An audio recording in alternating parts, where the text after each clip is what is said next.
कहानी शुरू होती है और हम एक शहर को देखते हैं। यहाँ एलिसा नाम की एक लड़की रहती है। दरअसल जब वह छोटी थी तब किसी आदमी ने उसके साथ जबरदस्ती की थी और वह किसी को बता ना सके, इसीलिए उसने उसके गले से वो बोलने वाला पार्ट निकाल लिया, जिसकी वजह से वह गूंगी हो गई। अब एलिसा का इस दुनिया में कोई भी नहीं है, इसीलिए वह अपने घर में अकेली रहती है। हालांकि उसके पड़ोस में एक आदमी जाइस रहता है जो कि एक बहुत ही शानदार पेंटर है। एलिसा एक लैब में क्लीनिंग का काम करती है और वहां पर उसकी एक दोस्त भी होती है जो कि उसकी बेस्ट फ्रेंड थी। ये दोनों एक दूसरे के बहुत क्लोज होते हैं। हालांकि लैब में काम कर रहे दूसरे लोग एलिसा को पसंद नहीं करते थे। वो सब उसे बेवकूफ समझकर उसे तरह तरह से परेशान करते थे। इसीलिए एलिसा भी लोगों से मेल झोल कम ही रखती थी। अब एक दिन जब वो लोग क्लीन कर रहे होते हैं तब एक ऑफिसर उन्हें बताता है कि हमारी लैब में एक टीम आ रही है जो अपने साथ एक बहुत ही खास और कीमती चीज ला रही है। तभी वहां वह टीम आ जाती है और उनके साथ काफी बड़ा वाटर टैंक था। उसके पानी में कोई चीज होती है। एलिसा जब उसके करीब जाती है तो वो चीज हिलने लगती है और आवाज पैदा करना शुरू कर देती है। तभी वहां पर कुछ लोग आते हैं और उस वाटर टैंक को सेफ रखने के लिए एक सेफ रूम में लेकर जाते हैं। यहाँ पर एलिसा और उसकी फ्रेंड कुछ भी समझ नहीं पाती। अब अगले दिन जब वो लोग सफाई कर रहे होते हैं तो उसी रूम से आवाजें आती हैं जहां पर वह पानी वाली चीज को रखा गया था, और उसी रूम से एक आदमी बाहर आता है जो कि कर्नल था, और यह कर्नल पूरे प्रोजेक्ट का लीडर होता है। कर्नल दरअसल बहुत जालिम आदमी था। हालांकि कर्नल के हाथ से खून खून आ रहा था और उसे इतना दर्द होता है कि वह घुटनों के बल बैठा था। तभी वहां पर एक टीम आती है जो कर्नल को अपने साथ ले जाती है। अब एलिसा और उसकी फ्रेंड को कहा जाता है कि उस रूम को क्लीन किया जाए। जब ये उस रूम में जाते हैं तो वहां पर खून पड़ा होता है और कटी हुई 2 उंगलियां भी पड़ी होती हैं, और यह कटी हुई उंगलियां उस कर्नल की थी जिसे शायद उस चीज ने मारा होगा जिसको यहाँ पर लाया गया था। एलिसा उन उंगलियों को एक पैकेट में रख देती है, जबकि एलिसा की फ्रेंड भला चली जाती है। तभी एलिसा देखती है कि वहां पर एक काफी बड़ा वाटर टैंक है जो कि गिलास से बना हुआ है, और वह जब उसके करीब आती है तो वहां पर एक अजीब सा क्रीचर होता है जिसके इंसानों के तरह ही 2 हाथ और 2 पांव होते हैं। एलिसा गिलास पर अपना हाथ रखती है, तब वह क्रीचर भी अपना हाथ एलिसा के हाथ के पास रख देता है। उसी वक्त वहां एलिसा की फ्रेंड और एक आदमी आ जाता है।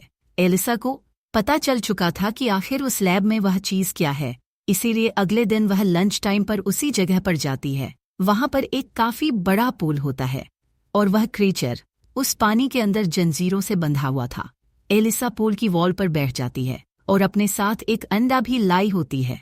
वह उस अंडे पर स्पून मारती है और आवाज पैदा करती है। अब इस आवाज को सुनकर क्रिएचर पानी से बाहर आ जाता है। यह देखकर एलिसा अंडे का छिलका रिमूव करती है और वो अंडा उस क्रीचर को अपने हाथ से देना चाहती थी, लेकिन वो क्रीचर एलिसा से डर रहा होता है। इसी वजह से वो एलिसा से अंडा नहीं लेता। अब एलिसा अंडे को वॉल पर रख देती है और वो क्रीचर अंडे को लेकर पानी में चला जाता है। इसके बाद एलिसा भी वहां से बाहर चली जाती है। एलिसा और उसकी फ्रेंड को वह जालिम कर्नल बुलवा है। वो उनसे कहता है कि तुम्हारी ड्यूटी सिर्फ उस लैब को क्लीन करना है, और लैब को क्लीन करने के बाद तुम लोग वहां पर नहीं रुकोगे, क्योंकि वहां पर जो क्रीचर है वह बड़ा ही खतरनाक है और हम उसे काफी गंदी जगह से उठाकर लाए हैं, और पूरे रात से हम एक दूसरे के दुश्मन ही बने रहे हैं, इसीलिए तुम लोग भी उस क्रीचर से दूर ही रहोगे। एलिसा उसकी बात नहीं मानती। वह अगले दिन फिर लंच टाइम पर वहां पर जाती है, और आज वह अपने साथ एक म्यूजिक सिस्ट भी लाई थी और वह म्यूजिक को प्ले कर देती है। साथ साथ वह आज भी दीवार पर एक अंडा रख देती है। ऐसा कर लेने के बाद वह खुद भी अपना लंच लेती है।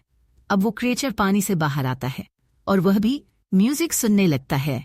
एलिसा ने जो उसके लिए अंडा रखा होता है वो उसे भी खा लेता है। असल में दोनों एक दूसरे से इशारों में बातें करने लगे थे, और वक्त के साथ साथ यह सिलसिला बढ़ता जाता है और धीरे धीरे वो दोनों दोस्त बन जाते हैं। एलिज उसकी फ्रेंडशिप से काफी खुश थी, क्योंकि वो इस दुनिया में बिल्कुल अकेली थी। उसका इस दुनिया में 2 लोगों के अलावा कोई भी नहीं था, एक उसका नेबर जाइल्स और एक उसकी फ्रेंड। वो इस बात से खुश होती है कि अब उसे उसका तीसरा दोस्त भी मिल गया है। एलिसा को इस बात से कोई फर्क नहीं पड़ता कि उसका यह तीसरा दोस्त डरावना है या कोई जालिम क्रिएचर है, बल्कि वह तो उसको दोस्त बनाकर काफी खुश होती है। अब यह रोज का रूटीन हो गया। वो लंच टाइम पर उसके पास जाती थी और उसके साथ अपना अच्छा टाइम स्पेंड करती थी, और इशारों इशारों में वो दोनों एक दूसरे से बातें किया करते थे। पर एक दिन वो दोनों जब बातें कर ही रहे थे, तभी वहां पर डॉक्टर आ जाते हैं, जो इस क्रीचर के ऊपर अपनी रिसर्च कर रहे थे, और वह छुपकर उन दोनों को बातें करते हुए देख लेते हैं। वो सोचते हैं कि उस क्रीचर और एलिसा के बीच अब कोई रिलेशन बन चुका है, लेकिन एलिसा के सामने वो यह बात जाहिर नहीं करवाते कि उन्होंने सब कुछ देख लिया है।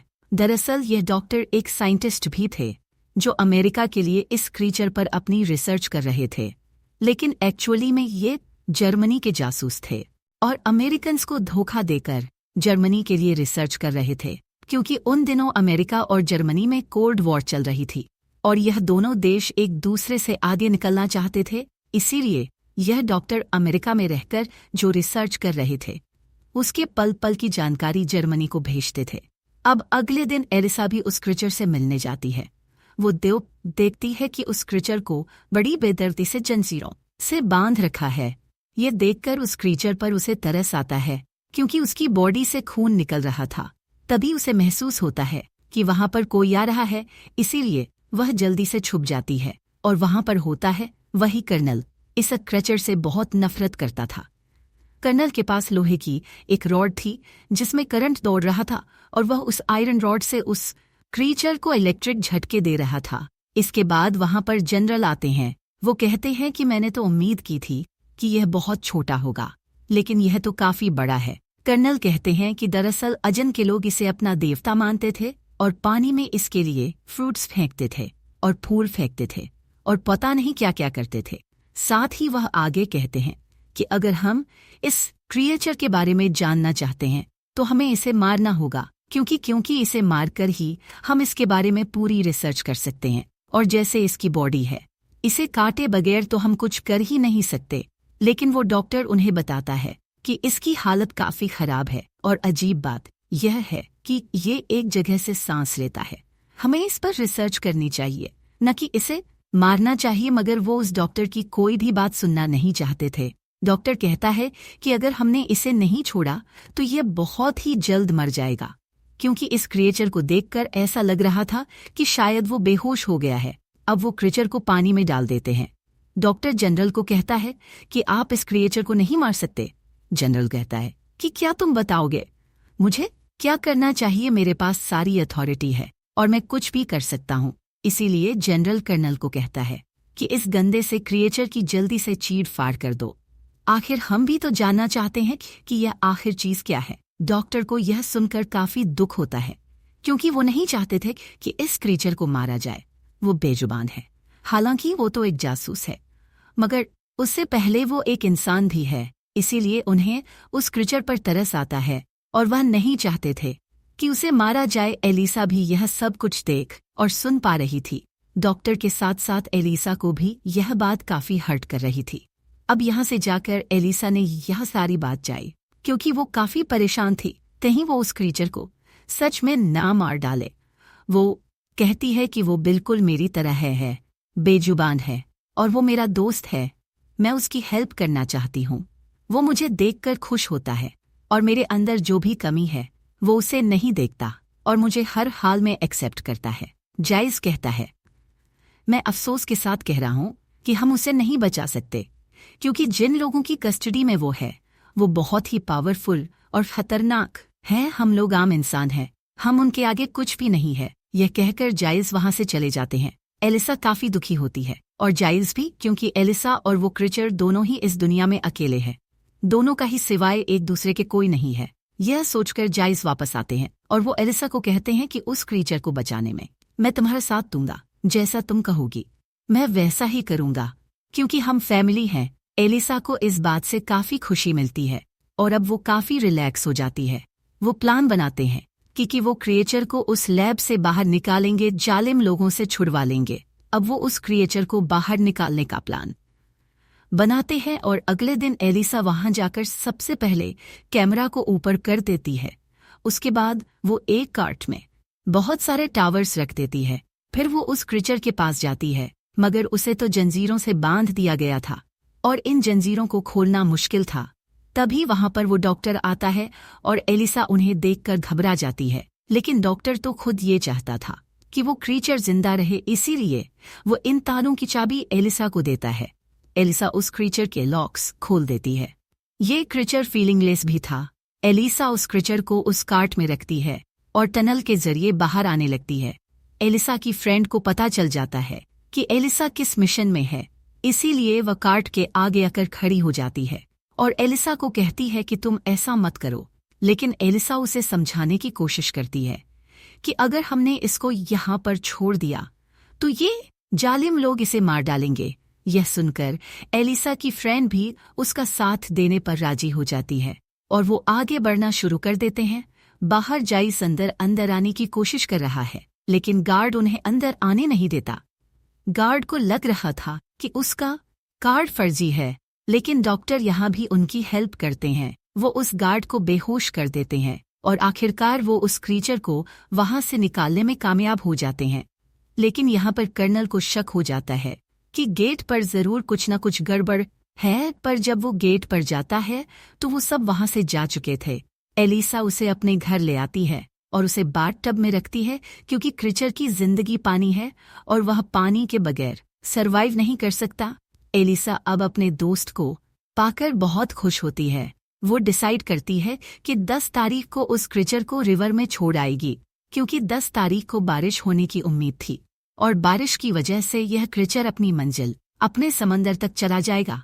अगले दिन एलिसा काम पर जाती है ताकि किसी को यह शक ना हो कि उस क्रीचर को एलिसा ने भगा दिया है।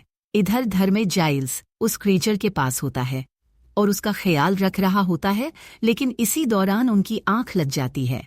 क्रीचर अपने बाथटब से बाहर आ जाता है। वो क्रीचर उनकी बिल्ली मार डालता है। जाइल्स देखता है कि वो क्रीचर उनकी बिल्ली को खा रहा है। जाइल्स से ऐसा करने से मना करते हैं, लेकिन वो वहां से भाग जाता है। अब वो जाइल्स के हाथ को इंजर्ड कर देता है। एलिसा जब घर वापस आती है तो वो देखती है कि वो क्रीचर वहां पर नहीं है। जाइल्स कहते हैं कि वो डर गया था, उसका कोई भी कसूर नहीं है, जाओ और उसे वापस ले आओ। अब एलिसा भागती हुई बाहर जाती है और उसे जगह जगह ढूंढने लगती है। वो अपने घर से कुछ दूरी पर बने सिनेमा हॉल जाती है, जहां पर उसे वो क्रीचर मिल जाता है। अब एलिसा किसी तरह उस क्रीचर को अपने साथ घर ले आती है। हालांकि वो क्रीचर इस वक्त काफी शर्मिंदा था, क्योंकि उसे लगता है कि उसने जो भी किया या गलत किया, और वह जाइल्स के सर पर हाथ रखता है और इशारों से जाइल्स से कहता है कि तुम भी मेरे सर पर हाथ रखो। अब अगली सुबह जाइल्स देखते हैं कि उनकी चोट बिल्कुल ठीक हो गई थी और जाइल्स इस बात से काफी खुश हो जाते हैं, क्योंकि उनके सर पर अब बाल भी आ गए थे। वक्त के साथ साथ एलिसा और उस क्रीचर की दोस्ती प्यार में बदल जाती है। वो दोनों एक दूसरे से बहुत प्यार करने लगे थे और ये लोग एक दूसरे के बहुत करीब आ जाते हैं। वहीं दूसरी तरफ लैब में जनरल कर्नल को डांट रहे होते हैं कि अगर तुमने उस क्रीचर को ना ढूंढा तो तुम्हारी प्रोफेशनल और पर्सनल लाइफ दोनों ही खत्म हो जाएंगी। यह बात सुनकर कर्नल काफी परेशान हो जाता है।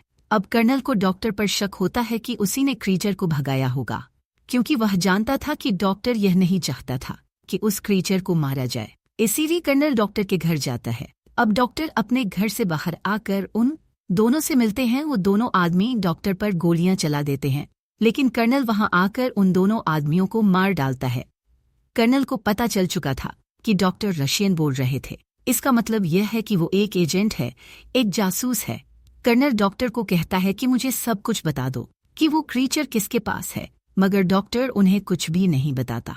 राज उगलवाने के लिए कर्नल उसे टॉर्चर करने लगता है, तो डॉक्टर उसे सिर्फ यही बताता है कि वो एक क्लीनर है, और यह कहते ही डॉक्टर मर जाता है। अब क्लीनर का नाम सुनकर कर्नल को एलिसा पर नहीं बल्कि उसकी फ्रेंड पर शक होता है, क्योंकि वो दोनों ही तो वहीं पर सफाई करती थी। इसीलिए अब कर्नल एलिसा की फ्रेंड के घर जाता है और वो एलिसा की फ्रेंड से पूछता है कि बताओ वो क्रिएचर कहाँ पर है, लेकिन वो उसे कुछ नहीं बताती। वो कहती है कि मैं इस बारे में कुछ नहीं जानती, लेकिन वहाँ पर उसका हस्बैंड होता है जो कर्नल को सब कुछ सच सच बता देता है।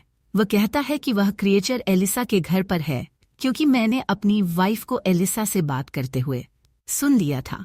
यह सुनकर कर्नल गुस्से में आकर एलिसा की घर की तरफ जाने लगता है, लेकिन उससे पहले एलिसा की फ्रेंड उसे कॉल करके इन्फॉर्मेशन तुम्हारे घर की तरफ आ रहा है। और इत्तेफाक से आज 10 तारीख भी होती है और बारिश भी हो रही होती है। दरअसल यह वही दिन था जब एलिसा ने उस क्रीचर को रिवर में छोड़ना था, इसीलिए वो उस क्रीचर को लेकर वहां से निकल जाती है। कर्नल जब एलिसा के घर पहुंचता है तो वो देखता है कि वहां पर तो कोई नहीं है। तभी उसे कैलेंडर पर 10 तारीख के नीचे एक नोट मिलता है जिस पर एलिसा ने लिखा था कि आज के दिन उसे रिवर में छोड़ देना है, जबकि दूसरी तरफ एलिसा उस वक्त रिवर तक पहुंच चुकी थी और वह अपने सबसे करीबी अपने फ्रेंड उस क्रीचर को गुड बाय कहती है। हालांकि इस बात से वह दोनों ही काफी दुखी होते हैं क्योंकि उन्हें पता था कि अब की बार वह दोनों दोबारा नहीं मिल पाएंगे। लेकिन अगर यह क्रीचर पानी में समुंदर में ना गया तो इसने तो वैसे ही मर जाना था, इसीलिए वह आगे बढ़ता है।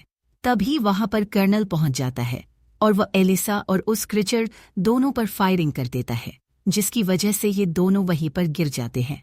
लेकिन वो क्रीचर दोबारा खड़ा होता है और कर्नल के दोबारा बुलेट्स भरने से पहले वो क्रीचर उनके पास चला जाता है। अब कर्नल देखता है कि उसे गोलियां लगी हैं, मगर फिर भी वह नहीं मरा। इसके बाद वो क्रीचर कर्नल को मार डालता है और फिर वो एलिसा को गोद में उठाता है और समुंदर की बहुत ज्यादा गहराई में ले जाता है। और एलिसा की गर्दन पर जो बचपन के चोट के निशान थे वो वहां पर हाथ लगाता है। वो निशान अब गिल्स बन जाते हैं, जिससे कोई भी पानी में सांस ले सकता है। और अब एलिसा भी पानी में सांस ले पा रही थी और फिर एलिसा भी जिंदा हो जाती है, जो कि गोलियों से मर चुकी थी। पर असल में यह क्रीचर बहुत सारी पावर्स का मालिक था और पावर्स की वजह से ही एलिसा बच गई थी और दोनों एक दूसरे के गले लग जाते हैं और फाइनली दोनों को एक दूसरे का साथ और प्यार मिल ही जाता है। इसके बाद ये दोनों हमेशा के लिए समंदर की गहराई में चले जाते हैं। उधर जाइल्स भी एलिसा के लिए काफी खुश होता है कि आखिरकार एलिसा को एक साथी मिल ही गया और इस मोमेंट पर यह कहानी खत्म हो जाती है। दोस्तों, अगर आपको हमारी कहानी पसंद आई हो तो वीडियो को लाइक करें, चैनल पर नए हैं तो चैनल को सब्सक्राइब करें और हाँ, नोटिफिकेशन बेल को जरूर दबाएं ताकि अगली अपडेट सबसे पहले आपको मिले।